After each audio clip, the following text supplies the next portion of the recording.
Je suis Yael Gabizon, je suis experte en storytelling et stratégie de marque et d'organisation.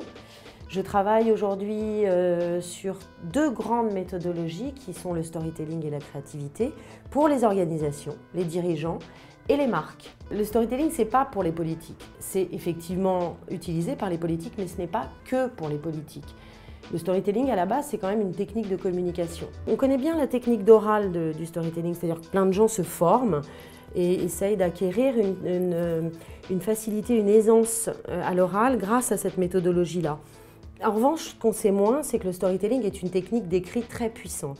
Une technique qui va permettre d'utiliser n'importe quel concept pour le transmettre de manière émotionnelle à son auditoire. C'est trois choses très importantes. La première chose, c'est le pitch.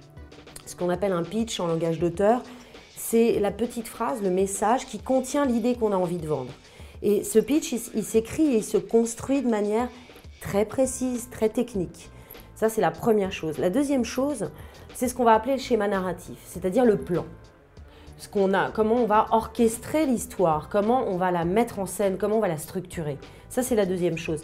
Et la troisième chose qui est extrêmement importante parce qu'elle nous permet de basculer d'une part dans la façon dont on va écrire l'histoire, mais aussi dans la stratégie qu'on veut mettre en œuvre, ce sont les personnages. Ces personnages, dans le storytelling, il y en a trois. Le héros qu'on connaît tous avec une quête très bien définie, un but. Le méchant, il y a toujours un méchant, sinon il n'y aurait pas de héros. Et la fée, cette fée qui va venir aider le héros dans l'atteinte de sa quête. Lorsqu'on a identifié ce triptyque, méchant, héros et fée, on se rend compte qu'on peut bâtir des stratégies extrêmement puissantes. Je vous donne un exemple politique, juste pour vous faire comprendre, qui a fait perdre Sarkozy en 2012, sur la campagne de 2012, c'est que son méchant à lui a changé 3 fois pendant la campagne. Ce qui veut dire quoi? Ce qui veut dire que les Français ont été perdus, ils ne se sont accrochés à aucun combat, à aucun homme à abattre ou aucune cause à défendre. Et alors que son adversaire, qui était François Hollande, a pris le même méchant du début de sa campagne jusqu'à la fin. En ce moment, par exemple, je travaille pour une très grosse agence de communication qui m'a délégué son positionnement de communication. Et on s'est rendu compte que le marché, c'était un labyrinthe entre la marque et les consommateurs.